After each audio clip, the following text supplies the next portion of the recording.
Oh, hi, hello there. This is Let's Talk About Myths, baby. And I am your host, she who unabashedly prefers Greece to Rome because, frankly, it's better. Liv. Today I am here, though, with a kind of melding of the two. Dan Stewart, a lecturer at the University of Leicestershire, did I pronounce that right? Who knows? I'm Canadian. Joins me to talk about Greece during the Roman period. That enormous amount of time that Greece was ruled by the Romans, and while they were still very Greek, they had some fascinating changes and peculiarities influenced or directly as a result of the Romans taking control. We talk about Roman Sparta, Roman Crete, Pausanias, Plutarch, and so much more. This was such a fascinating conversation. I rarely ever deal with Greece after the classical period because that's just when my own personal passion starts to dwindle. But I am so thrilled when people can come on the show and tell me why it's all interesting throughout all the time periods. Actually, particularly Roman Crete is fascinating because they were taking control of this island 1,500 years after the Minoans ruled, so they're dealing with an already ancient culture. And then we come in as modern people and we have to navigate an ancient culture that built a city on top of an even more ancient culture. Gods, I love conversation episodes. We will truly never even remotely exhaust all of the things that there are to learn about the ancient world. They were really cool, you know? Those ancient Mediterranean people.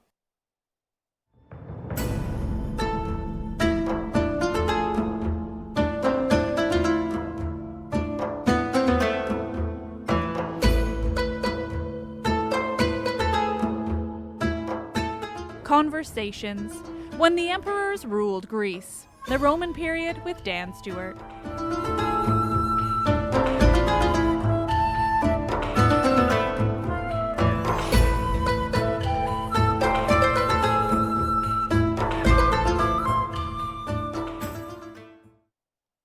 We're here to talk about Roman Greece, which is something I honestly know almost nothing about.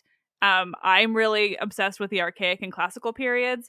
So that's kind of where all of my knowledge lies, which is why I love when people want to come onto the show and talk to me about time periods that are not that.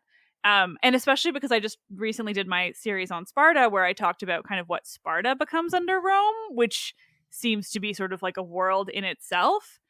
So I'm really curious about really anything to do with Roman Greece. But you did mention Knossos specifically too, so this is me getting rambly. Basically, please tell me any and everything, and we'll kind of go from there.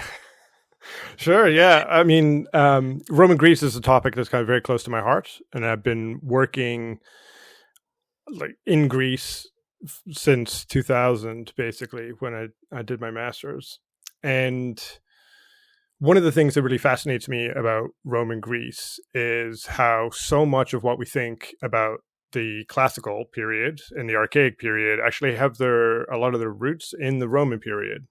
So I listened to your excellent series on Sparta to try and prepare for this as well. Oh, thank you. And I teach a course on Sparta at Leicester, and we deal a lot with the Roman period because that's my specialty. And a lot of the ideas that we have about what constitutes Spartanness see this kind of reification in the Roman period. And we see a lot of kind of myths and tropes about aspects of classical and archaic Greek culture really kind of coming to the fore in the Roman period and being bandied about as Greeks, but also Romans at that time have kind of a lot of anxiety about what does it mean to be Greek in the Roman period? What does it mean to be a culture that has this kind of ingrained sense of superiority, which the Greeks definitely have. Yeah. And then to kind of realize that militarily, economically, and politically, that's not really true anymore. So how do they deal with this new reality of being controlled by this outside force? And a lot of it is about looking backwards. Mm-hmm. And that's part of what really fascinates me about kind of that Roman period in Greece. And for the Romans as well, they have this kind of general anxiety because they also think of the Greeks like in very broad terms, as being slightly culturally superior to them. Mm-hmm. You know, you've got like the beginning of Virgil, where he's kind of talking about arms and a man in order to juxtapose Roman culture with Greek epic, like specifically, right? Like, and you have later on in the Aeneid when you have basically, Aeneas goes down to the underworld and he's getting kind of toured around the underworld, like you do. And he gets presented with this parade of Romans to come, basically, So Right. in Yeah. the Aeneid, Virgil is saying, like, here's all the great things that are going to come once Rome actually gets founded, whenever the hell that's going to happen. And we see in there, like, Anchises telling Aeneas, look, like, the cultural mission of the Romans is to rule other people. It's like, other people will make better statues, other people are going to write the poetry, other people are going to write the histories, but it's your job to rule them. And so you have that kind of slight intellectual inferiority kind of built in to a lot of Roman intellectual life, at around the same time when they are firmly in control of the Eastern Mediterranean and kind of the former cultural powerhouse of Greece. And it's just, I Mm-hmm. find that really fascinating. Yeah. Well, even just saying it, like, even just the existence of the Aeneid is part of that, right? Like, I mean, there's a reason that the Aeneid takes place after the Trojan War, and that it, like, I mean, I like to jokingly call it fan fiction because it is so, like, it is this like rewrite of the Iliad and the Odyssey, like, but make it Rome. And so, yeah, I mean, it makes sense that even that, like, in itself as a concept, is like a kind of an ode to Greece, or just like a sign of respect, I guess, to the Greece of before. For sure. But also, like, it's a bit of a piss take as well, isn't it? Because they are, like, Virgil is essentially saying, like, look, I can do in one book what you guys did in two. Yeah. Right. Can And I'm you going to make it, though? I'm going to punch it up. I'm going to make it more exciting. And we're going to Yeah. have, it's like the Hollywood remake of a classic film. Basically, there's Aeneas more is better than explosions. both. Yeah. Yeah, it always I my favorite part is just the idea that he kind of like, it's like Aeneas can do everything but better, especially in the, like, sort of Odysseus-esque bits, the, like, kind of avoiding all the monsters, because he doesn't, he won't fall for that, and all of those little bits and pieces. It's a thrill. I haven't read the Aeneid in ages, but it was, as like a person who's deeply obsessed with Greece alone, I remember just reading it and being perpetually blown away by kind of everything he was playing with there. But so, okay, so this is me kind of jumping ahead, but one of the things that I do have, like, a better knowledge base on is, like, the Hadrian aspect. Of course, he's later, but coming in and just, like, kind of being obsessed with Greece himself, he seems like an interesting, or he is certainly sort of an extra interesting bit when it comes to the Romans appreciating Greece. I don't know what question I'm asking there. Hadrian. Sorry, my brain is still turning on today, apparently. Yeah, I mean, he's a fascinating figure. I think, one of the things that the emperors tried to do, and this goes all the way back to Augustus, actually, is they tried to leverage local forms of power as much as possible to make their own rules as easy as possible. And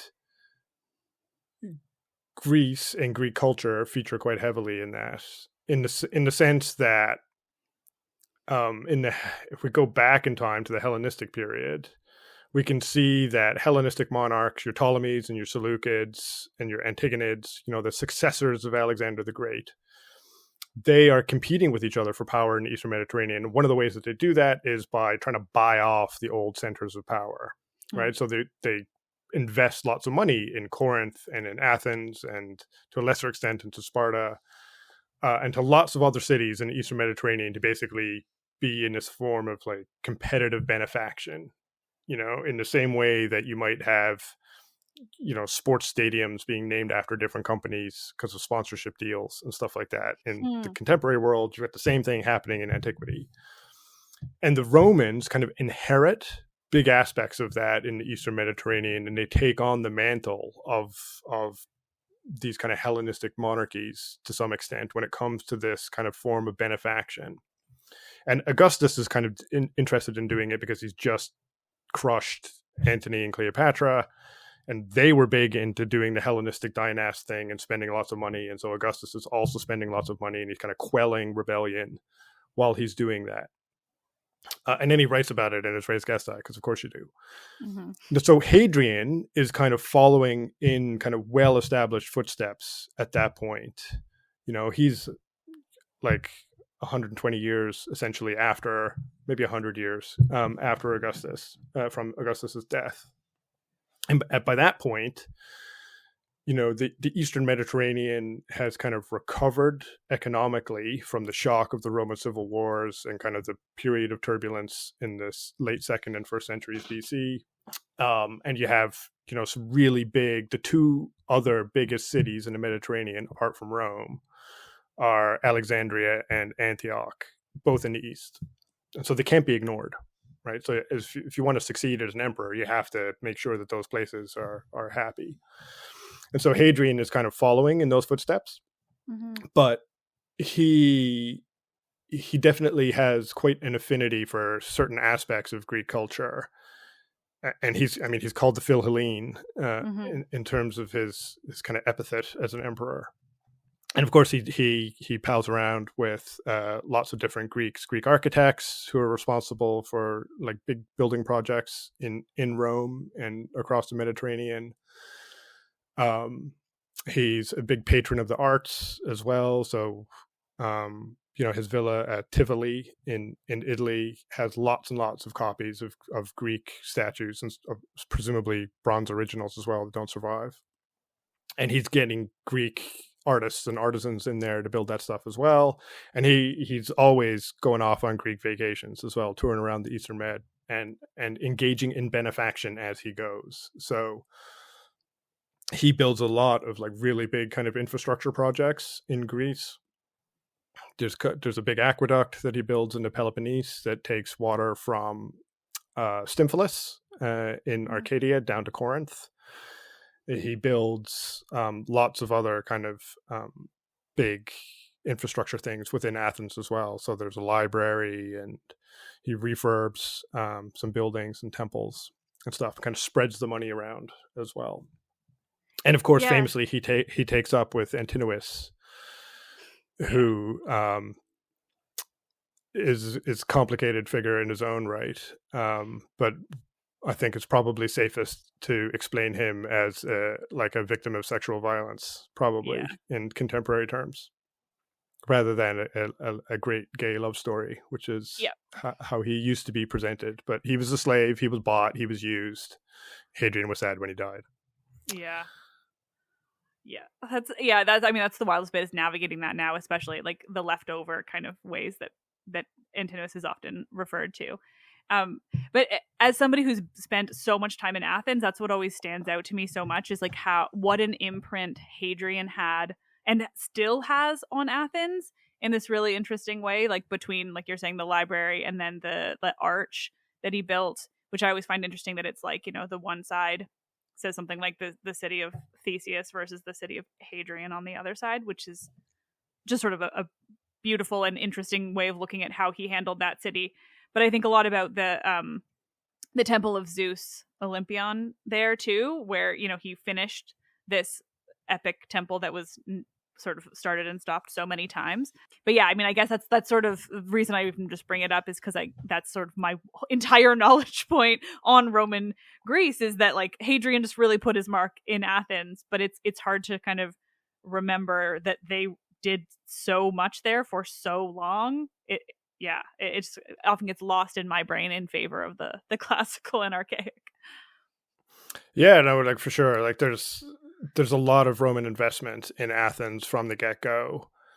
I mean, it is destroyed essentially by Sulla in the 80s BC, when there's a big siege in the Mithridatic War.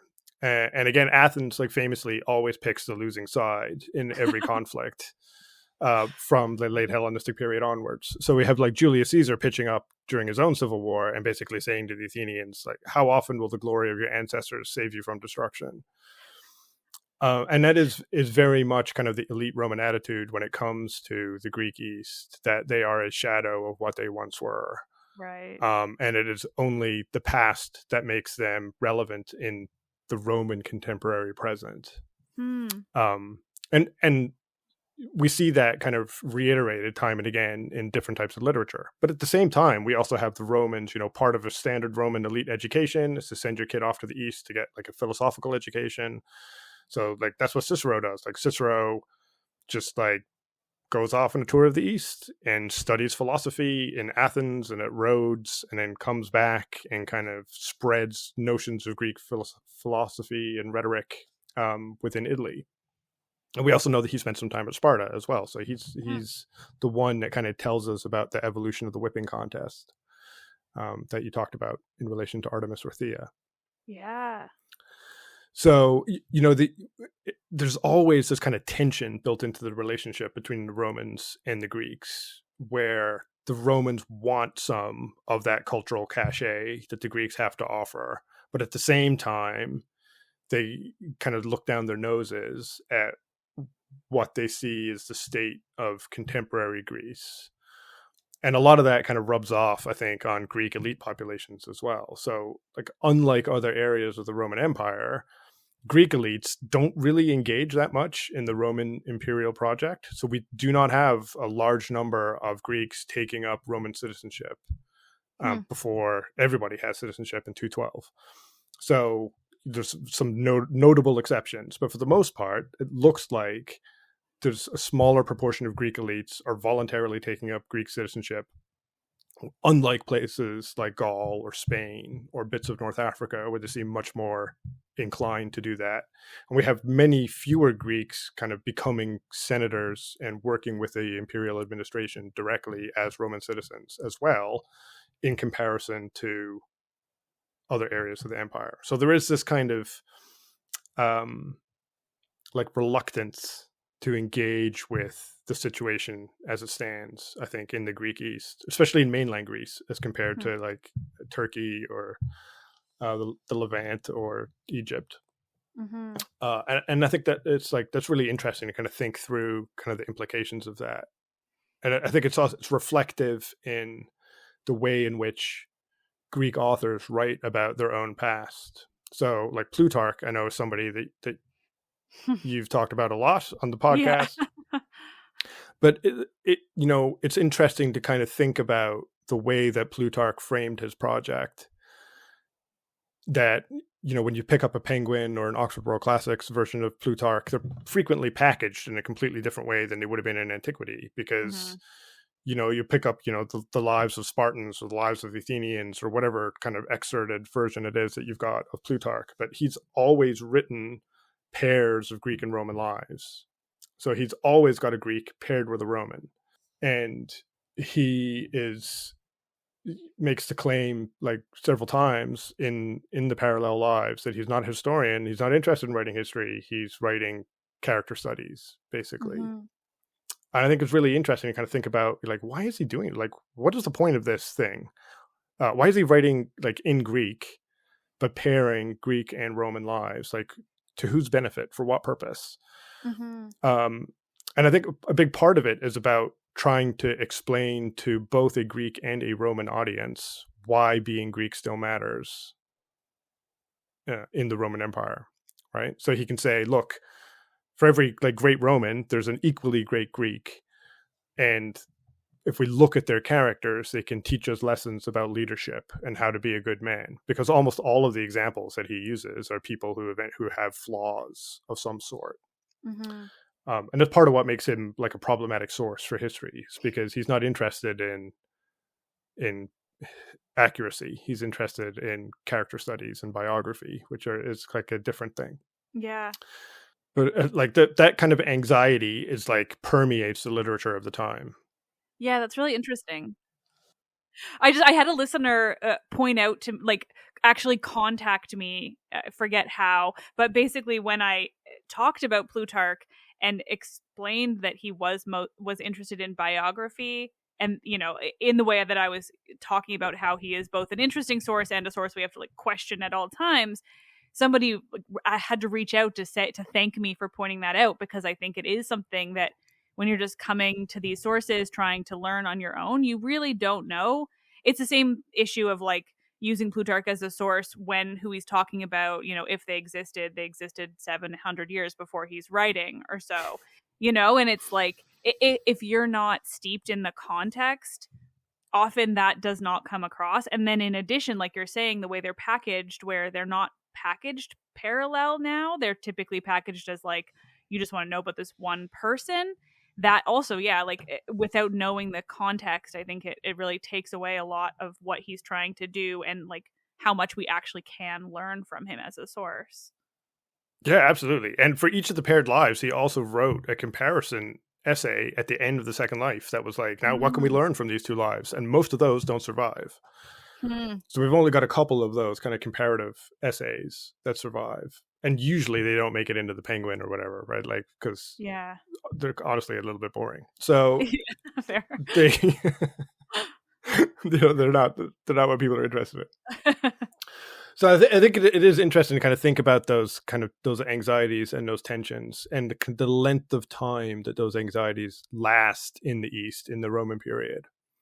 So like another author that I love working on is Pausanias, who I know you've also covered on your show.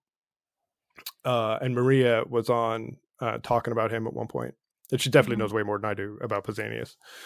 But like the thing that I like, he's a great source. He's one of my favorite sources for this particular period.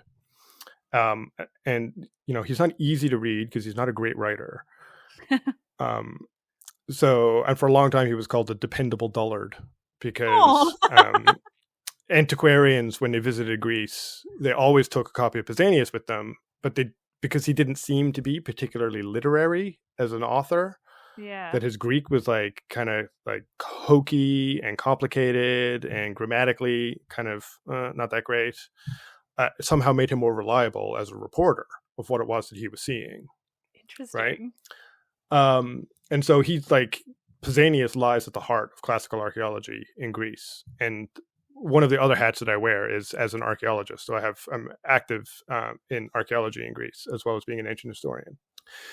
And so like, all the archaeologists and antiquarians were using Pausanias to try and identify sites and monuments and those sorts of things. And so, like the Hephaestion in Athens, the only reason we call it the Hephaestion is because of the description of that part of the Athenian Agora in Pausanias.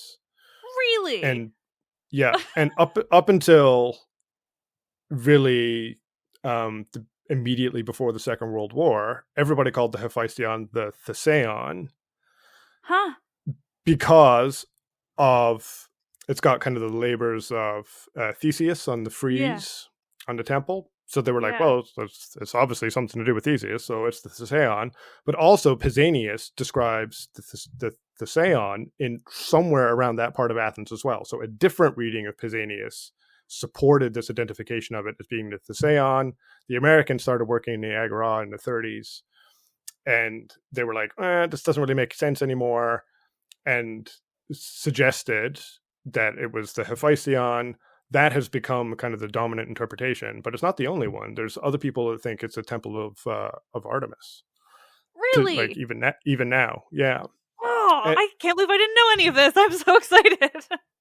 Yeah, so it's like, so Pausanias lies at the heart of the classical archaeological project within Greece. Yeah. Now, what's really fascinating about him as a text, it's like we don't really know that much about him. We know he's from Asia Minor. We know he's writing in the 2nd century AD. We don't really know that much more about him. We only get his name from a 6th century AD commentary on his writings. It doesn't look like anybody ever read him in the 2nd century or the 3rd century. Wow. It's just like he wrote the work and, like a million MySpace pages just went off into the ether. Nobody ever looked at it again. And I wonder how many of my listeners are going to get that reference. That's sad. That's right. I'm an old. No, so am I. It's okay. Your listeners can't see that I've covered a gray hair. But when you read his travel log, right? So he's traveling around Greece in the 2nd century, and he's recording all these different sites and sanctuaries that he's visited. He's in the Roman period. He's firmly in the Roman period. He barely ever mentions anything Roman. Yeah. right? And we can see from some of his descriptions that he must literally be standing on a Roman monument in order to be talking about the things that he sees, and yet he is not mentioning that monument.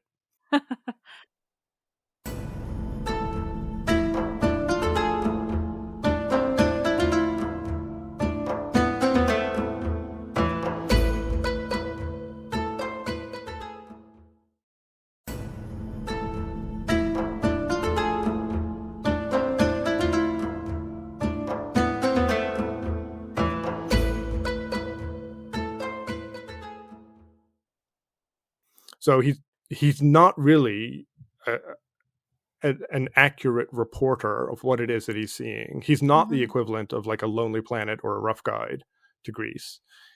He's attempting to do something quite literary within his writings. And a big part of that is you can see in his focus on like Hellenistic stuff, but archaic and classical in particular. Like he's touring around Greece and he's, as he says, pointing out what he sees as being most worth remembering within Greece. And that is the older stuff that shows to a Greek audience why it still matters to be Greek in the Roman period.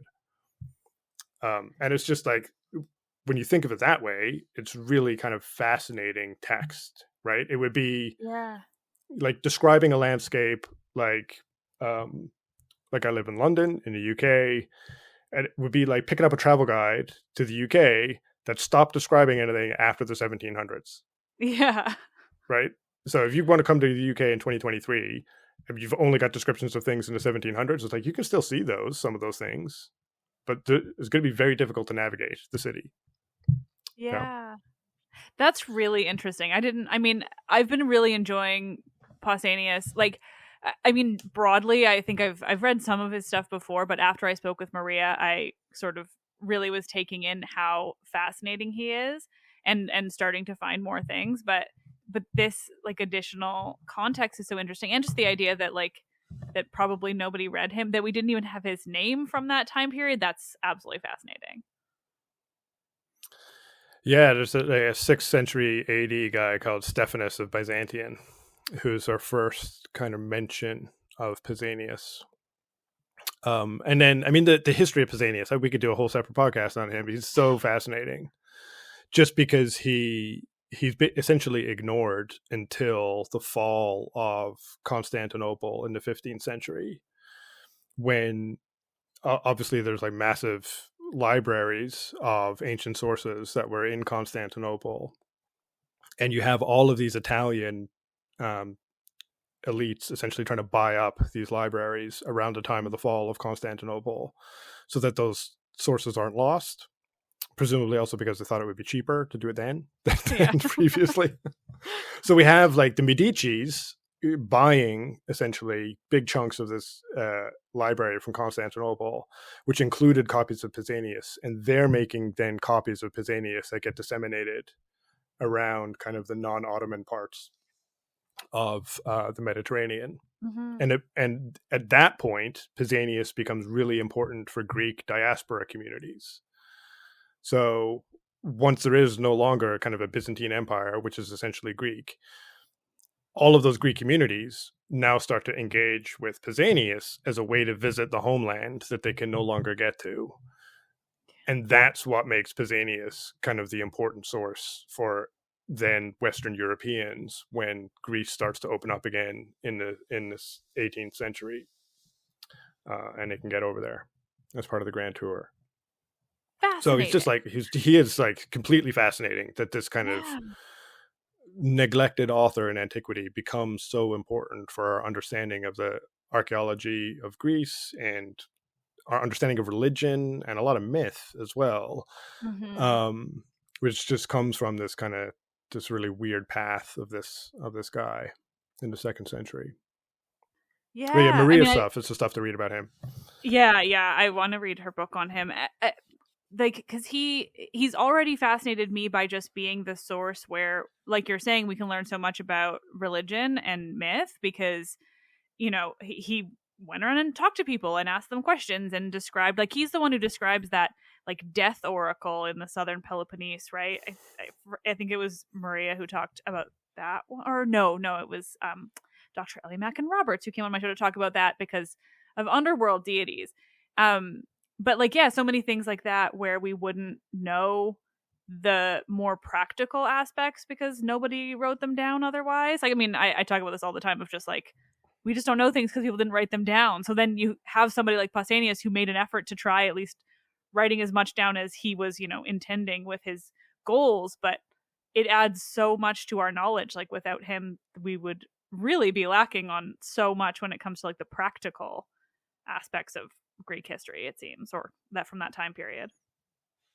Yeah, it's hard to overstate his importance, but it's also important to remember that he's just like, he's one dude, it's one perspective. Yeah. And, if he just happens to rock up to Olympia on a day that Demetrius is the local guide and not Antinous, then he's getting totally different information and reporting that, right? So, yeah. I mean, he's not uncritical. He is skeptical of some of his sources. So there are some really interesting passages where he talks about like relics. So like a big part of what Pausanias is interested in is going to see kind of religious relics within sanctuaries. In a way that, there are like 4 heads of John the Baptist kicking around Europe, and all, if you put all the bits of the True Cross together, you'd have enough to make a boat. It's that kind of situation also within Greece in this period where there are these kind of relics. And so he will talk about, I saw the scepter of Agamemnon, the supposed scepter of Agamemnon. And it's like, I don't believe it. It's not true. Yeah. Whereas other ones, he's more believing. So there's a chest in Corinth of a Corinthian tyrant. Sorry, the chest is in Olympia, but it was dedicated at Olympia by Cypselus, the Corinthian tyrant. And he gives this really lengthy description of this object that he sees. And it's fascinating because it shows scenes from myth on the chest, and it has like epigrammatic inscriptions on the friezes of the chest as well, like describing the scenes.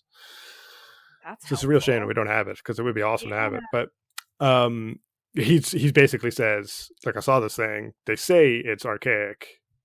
Probably is.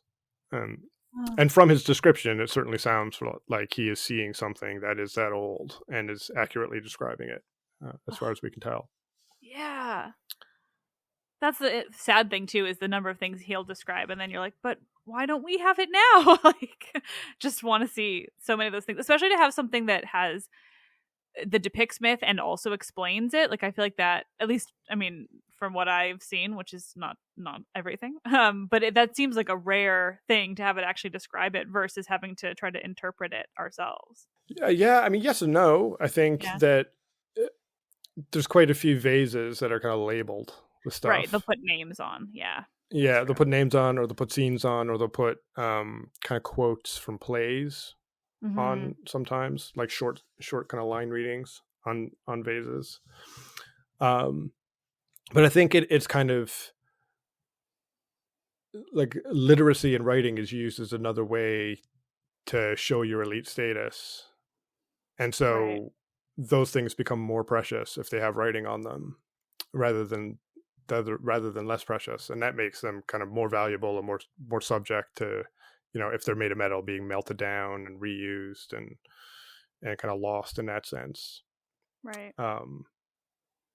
But it is, it would be nice to have a lot of the things that Pausanias is talking about. Yeah. But it's like, you can go to Olympia and you can see the statue bases, and you can crack open your copy of Pausanias, and they're in the same order. Oh. So it is that kind of stuff that makes people think that he is this accurate reporter of what it is that he's seeing. Yeah. When I think he's a much more complicated figure because of what it is that he's trying to do. Yeah. Yeah, it's interesting the ways that, I mean, this is very, I feel like, surface level thing to say, but as somebody who comes at this like without the full academic background, like it is hard to overstate how much I think people just sort of assume that ancient sources are all just accurate, like they're just like the thing we should trust because it's what we have. But it's so much more interesting to think about them in that way of, sure, but he had like other intentions in mind. He probably described a lot of things correctly, but like you're saying, he ignored a lot of things or chose not to write about them. And that makes it frustrating, but almost, I mean, it's certainly more interesting to sort of consider what he was doing and why, and what he might have left out and why. Yeah, absolutely. Like, I mean, this is one of the things that we always struggle with in our study of the past, is the extent to which we can accept what our sources are telling us. Mm-hmm. And I think just there's no reason to treat people in antiquity as being somehow less complicated than people in the contemporary present, Mm-hmm. Yeah, right? I And mean, so some people are trustworthy sometimes, some people are less trustworthy at other times. And it's the yeah. same in antiquity, and it's the same with what they're writing. Like, everybody always has an agenda, but that doesn't mean that we can't use it as a source, right? Mm-hmm. And saying that a source is biased is not a reason not to use the source, because ultimately these are all that we've got. So Mm-hmm. what can we say about the past and behavior in the past and people in the past given this information? Mm-hmm. And I just think it makes the sources richer if we Yeah. allow them to be trying to do other things, successfully or otherwise. Yeah. Yeah, I think about that a lot when it comes to the plays, because so often, like, a play is our only source for a myth. And so it's really all we have. But at the same time, it's like these people are creating their own version of something, and who knows what they might have changed and for what reason. And so, like, yeah, considering that in respect to just mythology, which is, of course, like what I spend most of my time doing, is particularly interesting, and imagining like what maybe was invented or might have come from a source we don't have or what have you. Yeah, or just like ultimately, like, people are storytellers, Mm-hmm. and as much as people like to hear the same stories over and over again, a lot of the time those retellings are also being modified in some way to fit the contemporary circumstances. And I think that, like, myth in the Greek world and in the Roman world does a lot of that in terms of helping explaining contemporary presence to people. And so when we're getting like versions of these myths being recorded and people are like, oh, well, they don't agree, what's going on? It's like, because they're for different audiences and they're meant Mm-hmm. to do different things. They're just using the same characters, but they just will emphasize different episodes. And I think that's why it's really interesting to look at kind of the stories that the Greeks tell about themselves in the Roman period about their own past, because it then tells us about how they view their own histories and kind of complicates the stories of those histories. Mm-hmm. And like a good example that I'd like to give for this sort of thing is, again, like going back to Cicero and going back to Sparta. Mm-hmm. Cicero's a smart guy. If you ever read any Cicero, he will tell you constantly how smart he is. I blocked He's out all the Cicero I had to read in university. Yeah, obviously he was not a fun hang. I'm pretty sure about that. Um, I'll constantly bringing up that time he saved the Republic, but so he's a smart guy. He knows history, he knows philosophy, and he knows Greece. And yet he does tell us when he visits Sparta, he's like, it's amazing to be in Sparta. This place has an unchanging. It's the only place I know that has whose constitution has not changed in 700 years. And it's like, he obviously knows that's not true. He, he knows it's not true. He's sitting in this kind of um, sanctuary of Artemis Orthia. He's watching Spartan boys just stand there and get whipped to death. And he tells us this also. Like, you can see them not cry out, and you can see them, Mm-hmm. like, some of them die. But he's read Xenophon, so we know that he's read Xenophon. He tells us he's read Xenophon. And Xenophon describes a completely different situation in Sparta, right? And of Mm-hmm. course, in the Sparta in Cicero's day, there's not two kings, right? So obviously the Right. constitution is very different. Yeah. And yet he just says, like, here's this line, right? And presumably he has just bought into the story of what Sparta was so hard that it's just really easy to just let that lie just like roll off the tongue, right? And one of the Yeah. things that we can see is that the people within Sparta in the Roman period are also telling themselves that same lie, right? They would be very happy with that Zack Snyder 300 film as being like, Yeah. yeah, that's us, Yeah. when they are blatantly not that. And they can look around and they've got fortifications and they've got Roman buildings and they've got a fancy theater with a rolling stage and all these other things that classical and archaic Sparta did not have,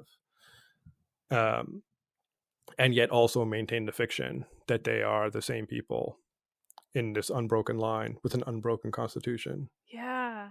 That's really Yeah. interesting. I mean, Sparta seems like such a. I mean, obviously, I just spent like a month talking about how it's fascinating in that respect, but it seems very unique in that way. Like, I mean, I understand that like it seems like a lot of the Roman Greece was holding on to its Greekness sort of as much as possible.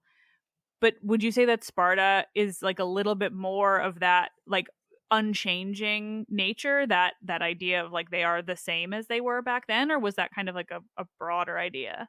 I think broadly within Greece in the Roman period, there is this desire to present themselves as being the equals to their forebears. Right. And how that gets expressed differs from polis to polis because the different polis have different reputations, essentially. Mm-hmm. So Athens is desperate to hold on to its status as kind of a cultural and intellectual center in the Roman period. And that's the thing that they push as much as possible.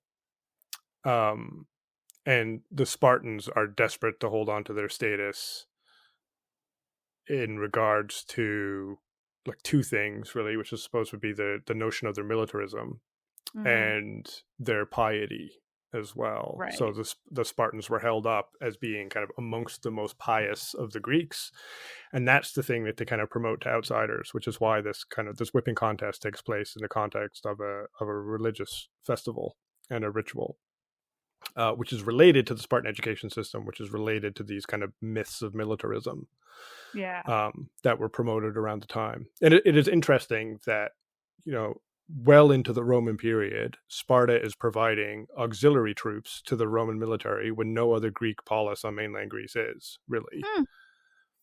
And it's like, they're sending off, I don't know how many this is, let's say like 50 guys to go serve in the Roman military. It's like, are they going to be like, really? Does that matter? That doesn't make a damn bit of difference to the Romans whether these 50 Spartans show up.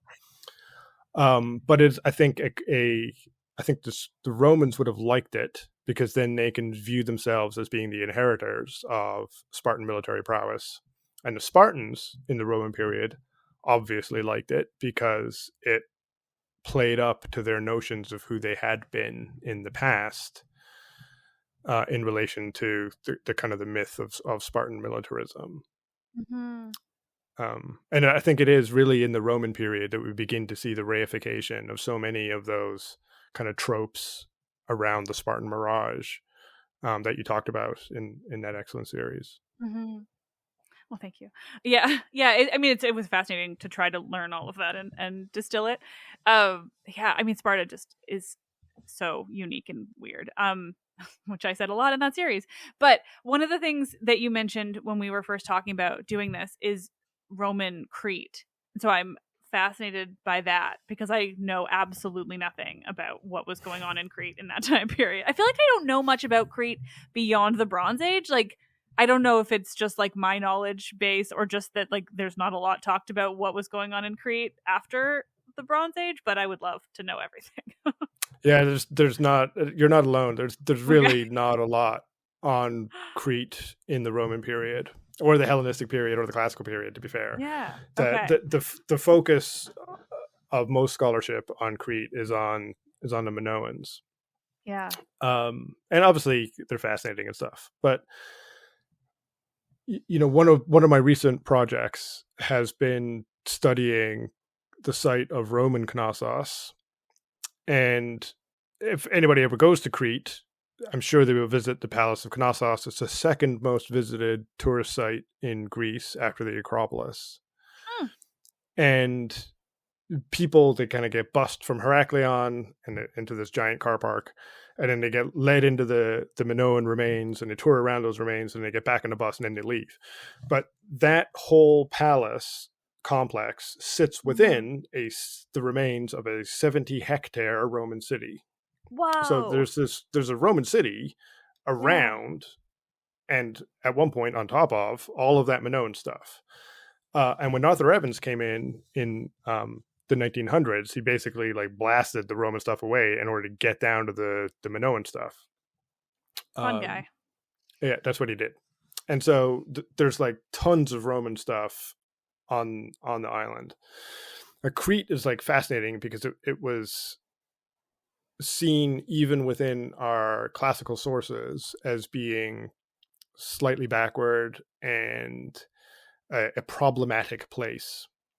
And it's largely, I think, because those sources are Athenian, and there's definitely a point in the late Archaic and the Classical period where the Athenians and the polis of Crete are competing for economic access in the Eastern Mediterranean. And so the Athenians are presenting the Cretans as being obviously, despicable and othered, and this is why we get Theseus and the Minotaur and all that kind of stuff happening around that time. Yeah. Because they're like, those are the bad guys. We got to defeat them, and we're going to take over their economic networks and be in control. Yeah. And so, and that's specific, I think, to the cities on the north coast of Crete at around that time. So Knossos gets kind of outcompeted by the Athenians in the classical period, and everybody kind of turns inwards in Crete. And they're just all of those, there's in between 50 and 100 polis on Crete in the Archaic and the Classical period. Nobody can really agree on the number. So it's kind of densely populated in terms of cities, and they're just constantly fighting with each other. In the Hellenistic period, it is a haven for kind of piracy, so we're told. And so we have kind of the extension of Cretan naval power at various points in the Hellenistic period, which other people don't like. And so they, again, call them names and clamp down on it. And this kind of reputation for piracy is what brings the Romans into Crete in the 60s. So Mark Antony's father gets his ass handed to him by the Cretans when he's been sent there to kind of like get rid of the pirates. And the Cretans defeat him. And then the Romans come back with a much bigger force, basically, and use that defeat as a pretext for invading the island and taking it over. And there's a brutal kind of 2-year campaign where the Romans kind of crush centers of resistance in really not very nice ways. And the result of that is that Knossos, which had been one of the most important and powerful polis on Crete, was the center of resistance to the Roman invasion. And so it loses chunks of its territory and bits of its status. And its rival in the south, a place called Gortyn, or Gortyna, gets rewarded because it did not oppose the Romans and kind of supported the invasion, signed up to the Roman side. So reaps the rewards afterwards. And Crete then becomes a place that exports wine in the Roman period. So its economy is based very much on kind of like wine exports. And it becomes this kind of economically central part of the Eastern Mediterranean because all of the trade routes essentially pass by Crete. Because, if you're coming from Egypt, then you would cross the water and you would follow kind of the south coast of Crete and then curve around it and then go up around the Peloponnese and over to Italy that way. And if you're going into the Eastern Mediterranean, maybe you would go along the north coast of Crete off the Peloponnese and then up over towards the Levant and Cyprus and stuff like that. So it's like sits on this nexus, but doesn't have like a ton of natural resources itself that, apart from wine and olives and the kind of standard agricultural fare, that means that it becomes super, super central in that sense. It's more like a transshipment point. But it is kind of really, it's just quiet in the Roman period. Like there's after the initial invasion, there's not a lot of rebellion. There's not a lot of revolts. Knossos becomes smaller in the Roman period than it had been in the Hellenistic period, but it's fantastically wealthy as far as we can tell. There's a ridiculous number of mosaics that have been recovered, and mosaic tessera that had been recovered in the fields around the Minoan Palace. And Rebecca Sweetman has written really well about those. We have lots of marble wall veneers, lots of kind of imported goods. So like Knossos, super rich place. Gorton just becomes this monster of a city because it becomes the capital of the joint province of Crete and Cyrenaica. So Cyrenaica was also a Greek bit of North Africa, kind of bits of modern day Libya. It is really wealthy in antiquity as well, and kind of the Romans kind of shove Crete and Cyrenaica together into one province and make the capital Gorton, and it becomes a city of perhaps like 300,000 people. Is massive. Wow.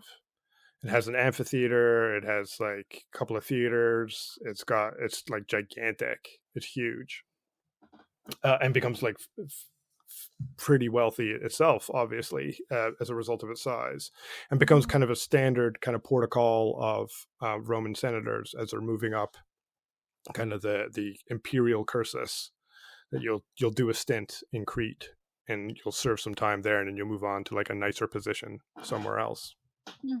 So it's like it's really quiet, doesn't show up in our sources much, except for kind of generally disparaging comments from various outsiders who are complaining about dishonesty of the locals and those sorts of things. But it again also latches on to core aspects of its past as a way to explain its contemporary situation. So, like the coinage of Knossos has a labyrinth on it.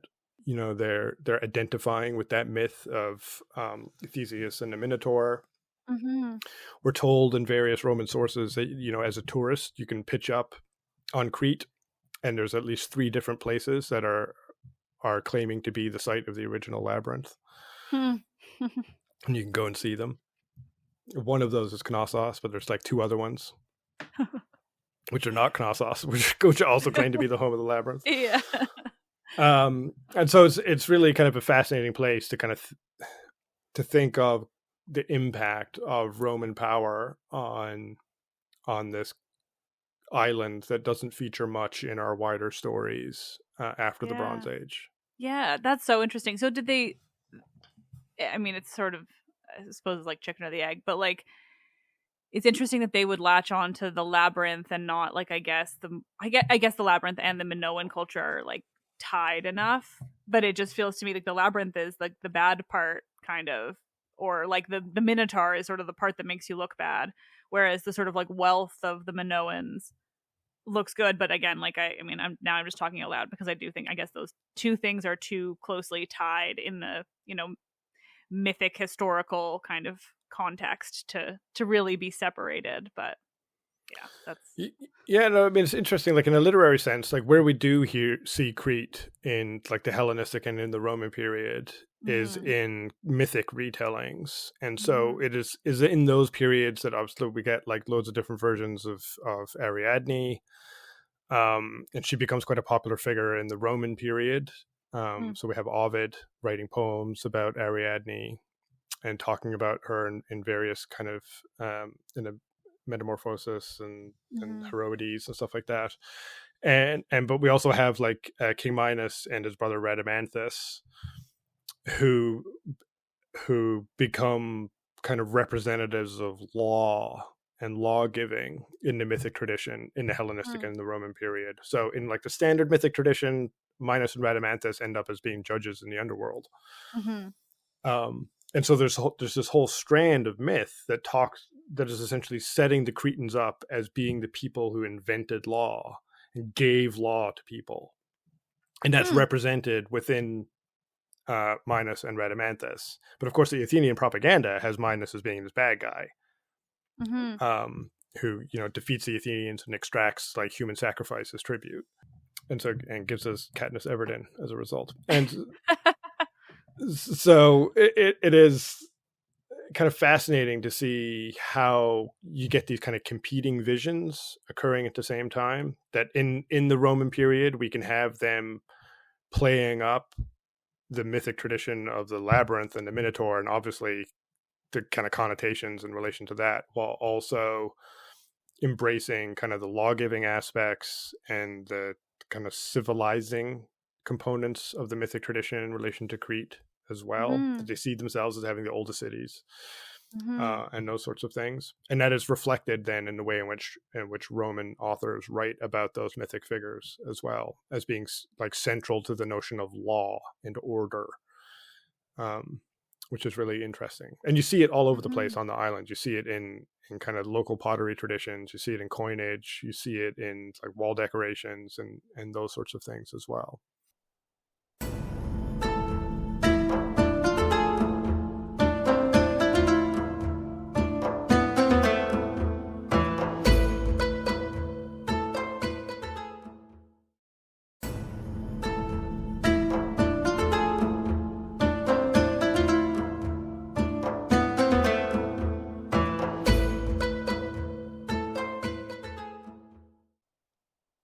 With my archaeologist hat on as well, at like places like Knossos, it's really fascinating Mm-hmm. because we sometimes have Roman buildings that are using the Minoan foundations for the Roman buildings. So they're well aware of the existence of the Bronze Age Minoan structures on the island, Mm-hmm. because like if you ever see anything built by the Minoans, so you have these massive earth estates. They're like gigantic. Mm-hmm. And in the Roman period, they're just like, well, we're not moving that. We'll just build on top Yeah. of it. We'll just use it for our Yeah. buildings. And so part of my work has been to kind of look at what is the form of the city in the Roman period, and we can see that it essentially it is dependent on the Minoan city because it's using the same big blocks for its fundamental kind of layout of the grid on the city, which is really, so they're obviously, and they're digging down and they're like hitting the blocks, and Mm-hmm. the Minoans used mason marks on their blocks, and so some of those are the double-headed axe, the labrys, Right. as well. So they're encountering like ancient material culture and ancient archaeological remains, and they're obviously thinking about it and then incorporating aspects of that iconography in the Roman period into their own stuff, Yeah. um, which is kind of fascinating.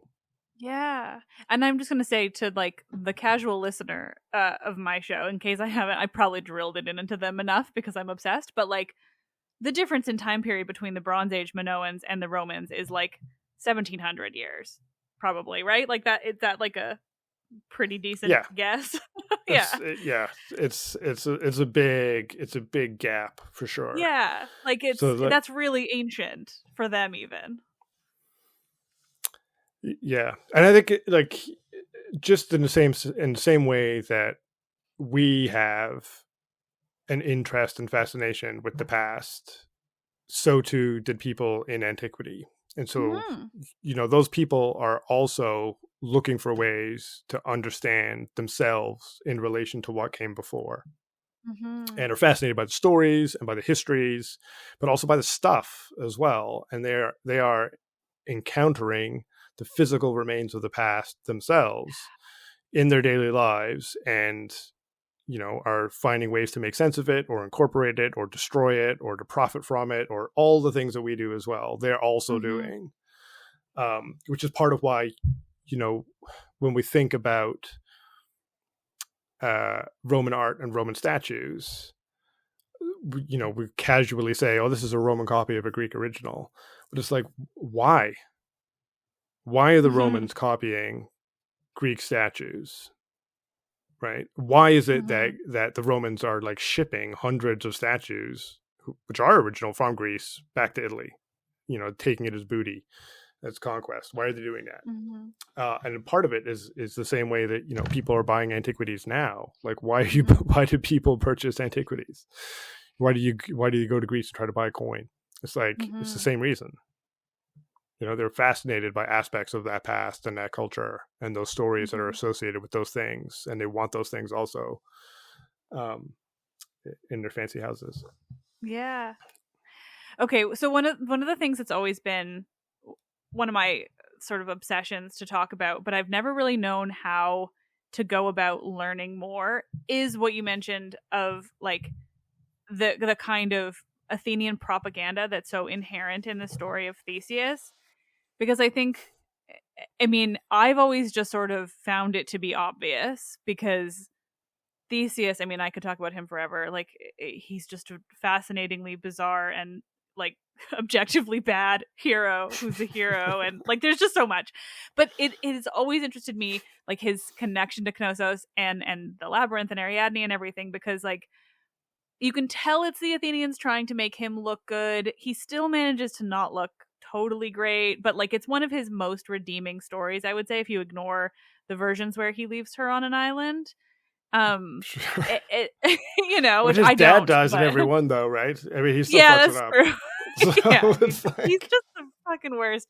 But it's always fascinated me because it's like it feels like a story that just exists like so many other myths, like say the Homeric tradition. Like it almost feels like one of those, but when you really look at it, you see like no, it's deeply propagandic. But the Athenians seem to have gone about it in such a way that they even convinced people that it was like a more timeless myth. And I'm curious sort of if people were convinced back then, I guess, because I think certainly now, you know, if you're not deep in this world, like it sounds like any other myth where it's sort of an oral tradition rather than propaganda. But this came up. I was doing an episode where I was answering leftover questions people had about Sparta, and somebody asked me about the like the myth of Theseus abducting Helen and like how that connects to like the relationship between Athens and Sparta and so many things. And what I wanted to emphasize is like not only is it, you know, a connection to the relationship between those two city states, but it's also explicitly Athens trying to write themselves into the Homeric tradition, which seems like is kind of what they were doing all around with Theseus. there is some really interesting stuff that kind of relates to it in a thematic sense around kind of foundation myths. Mm-hmm. And so Nisha McSweeney has written on kind of foundation myths, primarily in relation to Ionia, but Hmm. it has themes which relate broadly to the Greek world. And I think that like one of the takeaways from that, from a propagandistic sense, is that I think that everybody is doing what the Athenians are doing with Theseus. So everybody has a version of a local hero who is in their stories and helps justify aspects of their contemporary present. And everybody will have a version of that hero who will plug into the wider narratives, like some sort of Marvel cinematic universe, right? Mm-hmm. Like they all want to be part of it, and Mm-hmm. some of them are more successful at plugging into that than others. And I mean, the great thing about myth as well is that nobody is ever striving to have a definitive version or only one version. And so it's part of the conception of myth within the Greek world is that it allows for multiple versions and for multiple stories. And that's why we can have so many different sanctuaries to Athena within one polis, for example. And bringing it back to Pausanias, he's very good at explaining to us the local mythic traditions that justify the existence of this particular sanctuary, as opposed Mm-hmm. to the other sanctuary of Athena that's just down the road. Mm-hmm. Um, and I think, you know, and Theseus is in part a reaction to the success of Heracles, Mm-hmm. and like for me, in a way, like I see what the Athenians are trying to do with Theseus is they're trying to create this kind of Attic version of the Dorian superhero who is Heracles, and to be like, look, we've got our own version, and he does awesome stuff, and he has labors just like Heracles, and he like impregnates lots of people just like Heracles, and he treats people terribly just like Heracles. It's like does all the stuff that a hero's supposed to do. And I think that the the difference is that the Heracles is just he's just a better version of that, and Yeah. so he's accepted more broadly. Um, he's not Heracles isn't tied to a specific place in the way that Theseus is. Mm-hmm. Like he's seen as being Dorian, but he's not seen as being like Spartan or Corinthian or Olympian or any of those other things. So Mm-hmm. he's broadly related to the Dorians, but he belongs to everybody. And certainly by the time we get into the Hellenistic period, he's strongly associated with physical education in Greek polis, and that is what causes the explosion in his cult. So you have Heracles everywhere. There's a gymnasium. There's a sanctuary or a shrine to Heracles within that Mm. gymnasium because he is associated with education. Theseus is just like, he's just a less successful version of that because he is tied to Athens specifically rather than to an ethnos in the way that Heracles is. He seems to be Mhm. more of a uh, an overtly propagandistic figure Mhm. as a result of that. Um, but and I think people by the Hellenistic period anyway were more willing to see the flaws in the things that the Athenians were doing, and were much more critical of what the Athenians have been up to in the classical period, Mhm. especially in the late classical period. And so they just weren't willing to accept a crappy substitute. Yeah. You know? Fair. Yeah. Yeah, Heracles has just always fascinated me because he seems, I mean, he is like you're saying, he's sort of from everywhere. It feels like everyone wants to claim him, so he just kind of gets to be this like all of Greece hero versus, yeah, Theseus being so specifically tied to Athens. And but I like that description of him just being like a less successful Heracles. Yeah, he was like a crappy knockoff of Yeah. an established figure. You know, like if you go Yeah. to the secondhand store and you pick up a Spider-Man toy for your kid, and instead of it looks like Spider-Man, but the package is this like Spider Guy or something. Yeah. You know, it's like Yeah. it's not it. Close, I but feel no. Yeah, even like everything he does is like that. I mean, other than the Minotaur, I think kind of is on a Heracles level, but it's always fascinating to me that like most of what Theseus does is kill humans, whereas Heracles gets to kill these like terrifying monstrosities of, just like the wildest monsters. And then Heracles is like, well, this guy was like torturing people along a road, and so I killed him. Yeah, God, I read something. I cannot remember where I read this years and years ago that basically talked about Heracles as being a hero of the rural world, and Theseus is a hero of the urban world. And so, Mm. and that's why the challenges that they face are different. I'm not sure if I buy that or not, but it's kind of an interesting thing to think with in Mm-hmm. terms of the challenges that um, certainly if we go back to Sparta again, that Sparta is a very different sort of community than Athens. Is significantly less urban. It's not really a proper city in Mm-hmm. the classical period because it is this collection of 5 villages that doesn't have a central urban core. Um, Whereas Athens is like the archetypical urban space in the classical world. It's like the biggest Greek city, and Mm-hmm. is very very much focused on its urban core as opposed to its territory or its hora. Mm-hmm. Whereas I think in the Peloponnese, there's much more of a balance between city and country within the territories of each polis. Mm-hmm. So maybe there's some truth to that. Heracles is kind of he's reflects more of the concerns of the rural folk, and that makes it more translatable to other Yeah. places. When most people don't live in cities in antiquity, most people are Yeah. stuck out in the fields. Yeah. And that Interesting. also makes like Heracles also translates further east as well, so he gets absorbed into the old Persian Empire and stuff. Mm-hmm. Um, and gets kind of syncretized or amalgamated with other local deities. So he's nebulous enough that he is palatable to many, many audiences, whereas Mm-hmm. Theseus is just too specific. Like it's hard to have Captain America being the hero of France. Yeah. Yeah, that's good connection. Yeah. Yeah, he's just like he's the Athenian hero. Um when it comes to Roman Greece broadly, like were there any other areas where they were like particularly interested or doing particularly interesting things during that time? Like areas of Greece? Oh yeah, of course. There's endless amounts of fascinating topics that we could cover in relation to Roman Greece.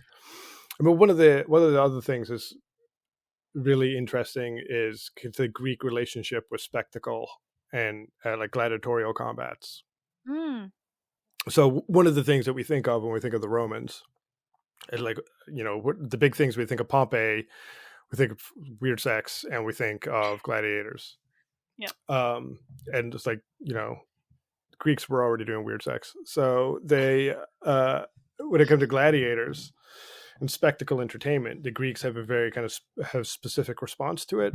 So in the Western Empire, in the Western Mediterranean, where there's not a long history of urbanization or cities, loads of places build amphitheaters in the Roman period because it essentially becomes a religious and political test of your loyalty to Rome to house, to put off spectacle entertainment. It gets tied very closely to the imperial cult in kind of the late first and early second centuries AD.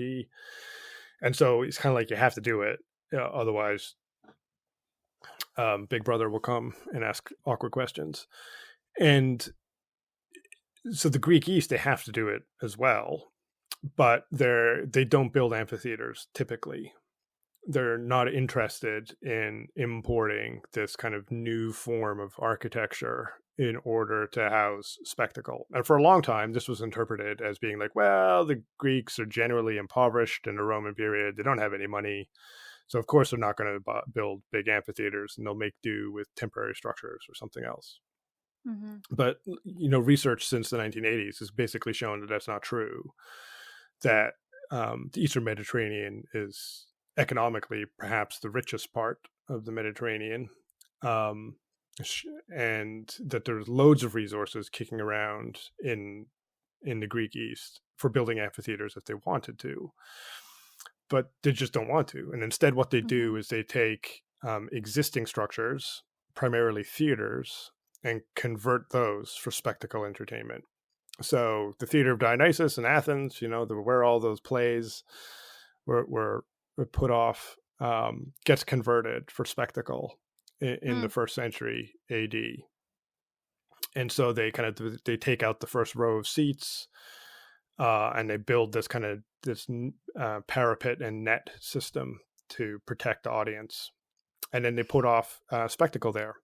And then we see that this becomes kind of the predominant mode of conducting spectacle in the East, is the conversion of theaters and to a lesser extent stadia to be multi-purpose entertainment venues, basically, that can also house spectacle.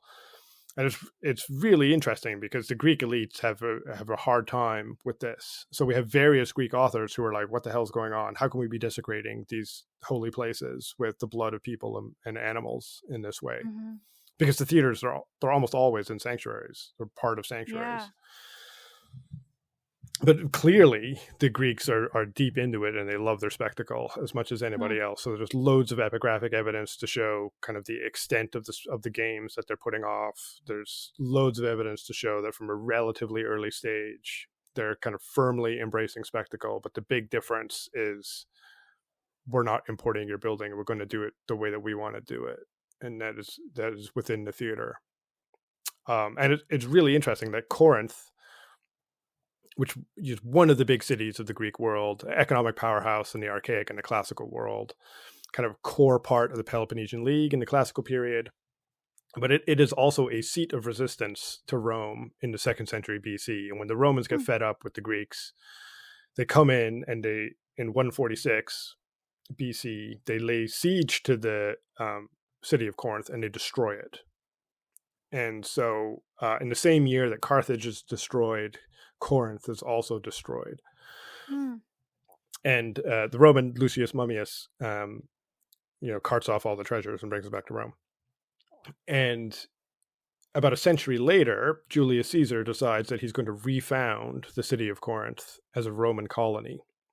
And he's suffers several stab wounds before he can carry that plan out.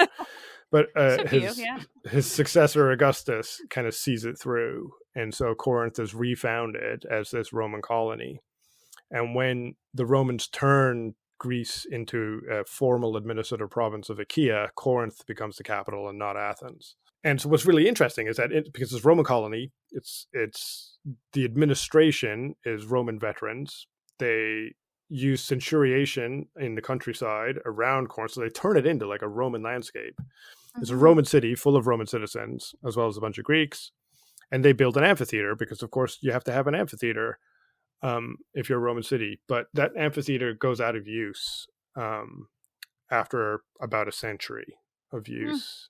And instead, the Corinthians convert their theater for spectacle entertainment. So they stop using the amphitheater, that is the Mm-hmm. building that is designed for spectacle. And Mm-hmm. instead, they convert their theater just like everybody else in the Greek East, and kind of use that as the venue for spectacle. And I think that ties back into the kind of those notions of like of anxiety about what does it mean to be Greek in the Roman period. Mm-hmm. And one of the ways that they do that is by adopting and adapting and changing, but not too much. And trying to have some kind of control over it. Yeah. Yeah, they're willing to like take on the Roman form of entertainment, but in their very Greek way. Yeah, Yeah. absolutely. Yeah. It sounds like that would be really close to the action in a way that like immediately makes me feel uncomfortable. Like I mean, you were saying that there was like they would set up like nets and stuff, like, but that feels like you're like really in it in those theaters.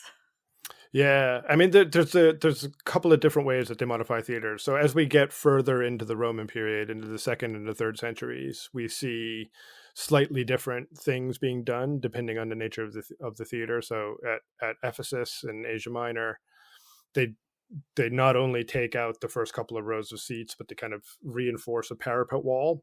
So it Okay. creates that kind of like a 12-foot basic like drop between the seats and what we might think of as the arena floor or the orchestra area of Mm-hmm. the old theater. And then they would have nets on the top of that. So it would Okay. be more kind of protecty. Yeah. But they don't ever really do that at the Theater of Dionysus, and they don't do that at places like Argos. They just have this post and net system. So I Wow. imagine it is like people are getting people in the first rows of seats. It's like going to SeaWorld, I maybe was they're just getting gonna say, ponchos or yeah. something. And there's Yeah, it's just like a splash zone. That's horrifying.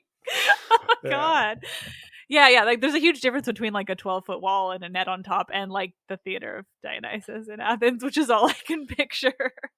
yeah. So I mean, health and safety is not a major concern in the Roman period. Yeah. Um, Yeah. but they do kind of get very enamored of their blood sports in the Greek East, which is one of the Mm, things again that we have various philosophers kind of complaining about, about the desecration with the blood. yeah. But obviously, people love it, so they keep doing it. Yeah. Um, so it is like fascinating to kind of think about how culture translates between the East and the West, and the ways in which Greek elites have different attitudes to the non-elites, and yet can't ignore entirely um, the attitudes of the populace as well. Yeah. So you kind of giving them what they want in terms of the sport and the spectacle, but they're kind of trying to keep a rein on it a little bit so that it is has more of a local flavor, perhaps. Yeah.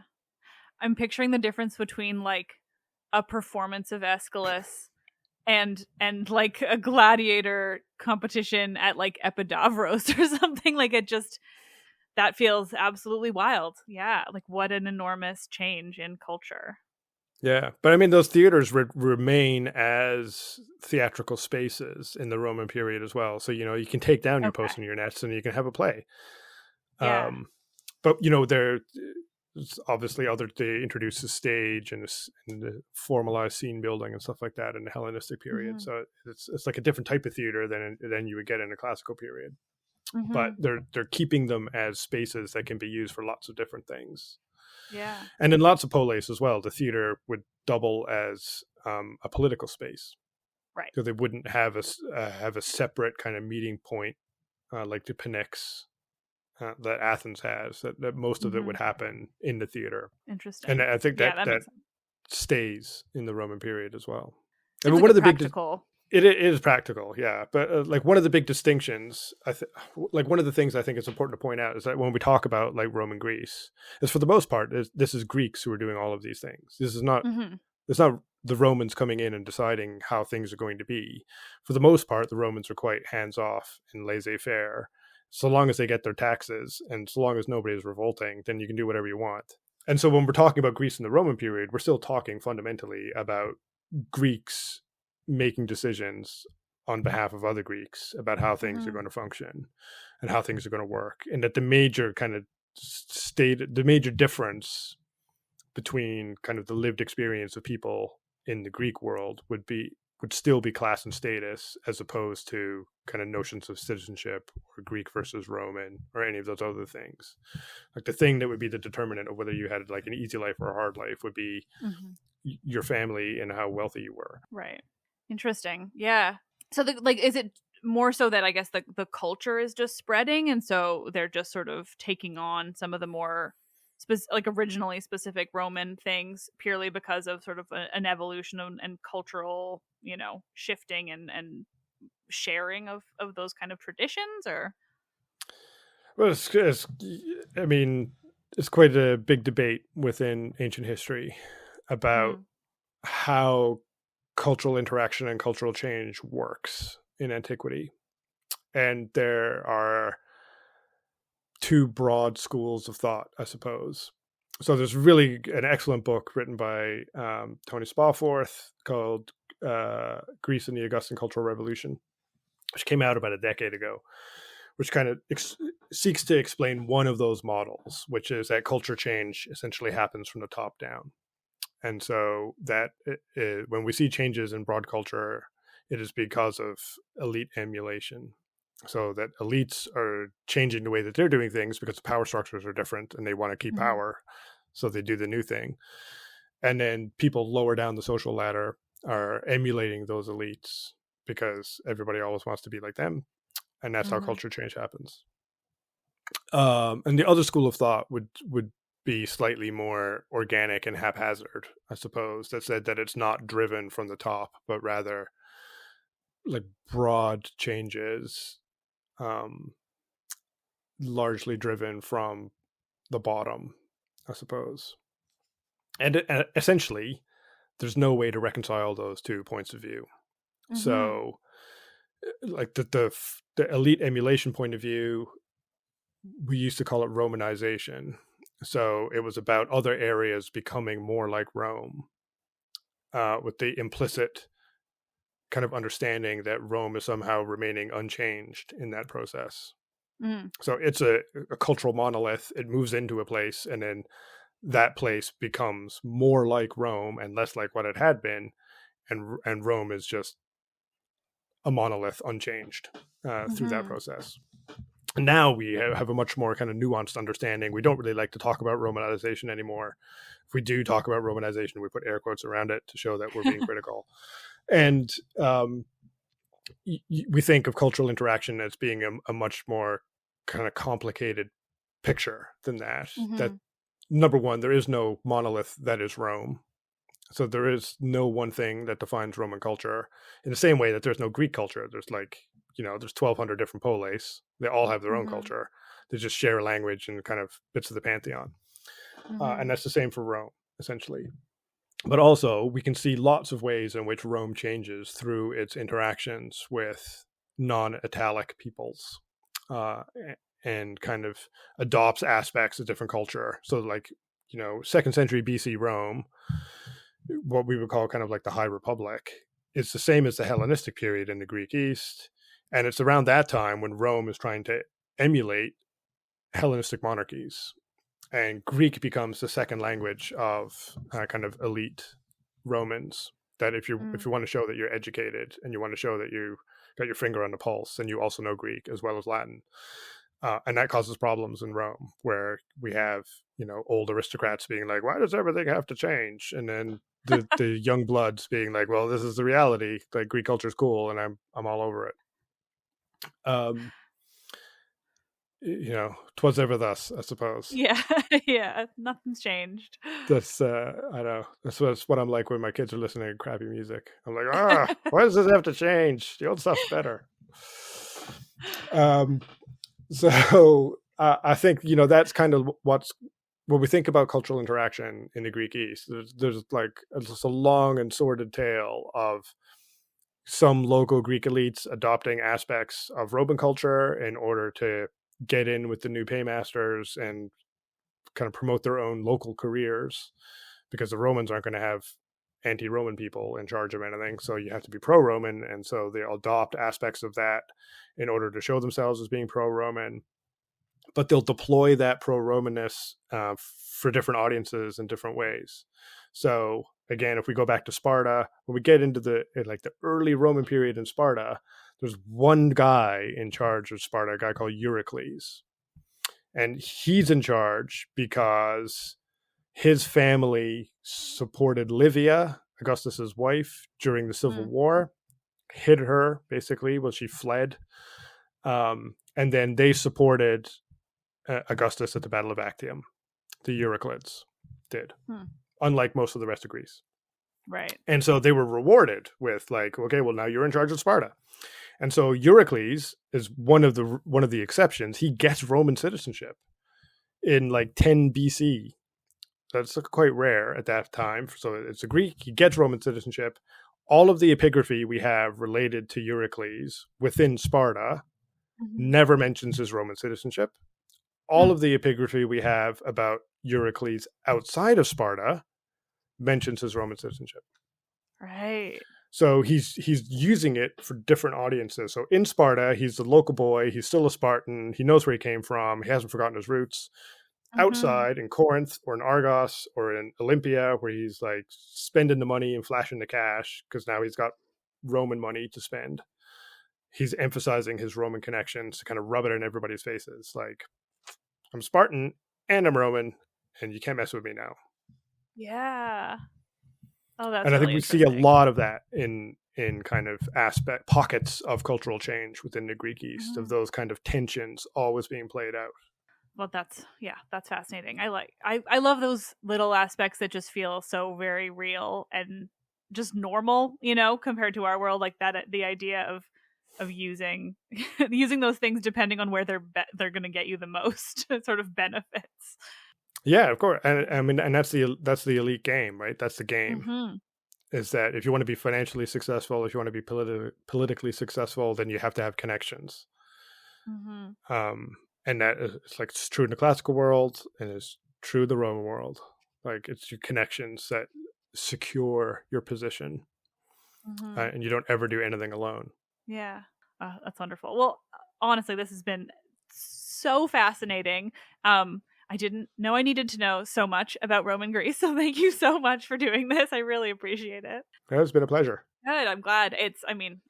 I like I said at the top, I just like getting people talking because I get to learn so much and just nerd out a lot. Is there anything you want to share with my listeners in terms of where they can read more from you, or if you want to be followed anywhere, whatever you want or don't want is also fine. I'm on Twitter. So you can find me there as Dr. Dan Stewart 1, I think. I can't actually remember what my Twitter handle is. I can link it in the episode too. And so I'll be there for as long as that thing, as long as it takes for that house to burn down. And apart from that, I don't have anything else to promote really. I've got my academic work. If anybody wants a copy of any of that, by all means, I'm very happy to send it along. So lovely. Well, thank you so much for doing this. I really appreciate it. It's been incredibly fun to learn all of this.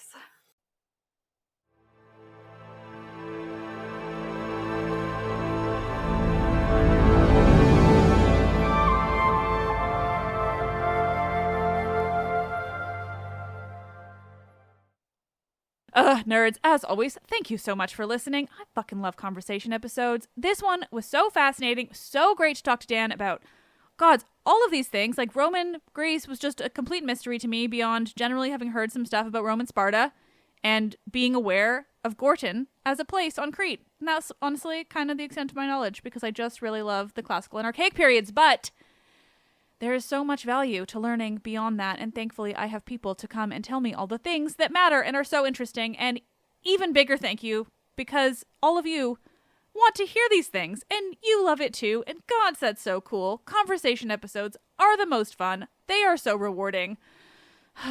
Anyway, I love you all. Let's Talk About Myths, Baby is written and produced by me, Liv Albert. Michaela Smith is the Hermes to my Olympians gods. She does so many things. She's the absolute best. Just give her a hand. Right now, I think when this airs, she'll be in Italy doing like a cool archaeological dig, like a cool classicist. It's incredible. My God. Way to go, Michaela. Stephanie Foley works to transcribe the podcast for YouTube captions and accessibility. She is wonderful. The podcast is hosted and monetized by iHeartMedia. Help me continue bringing you the world of Greek mythology and the ancient Mediterranean by becoming a patron where you'll get access to bonus episodes and more.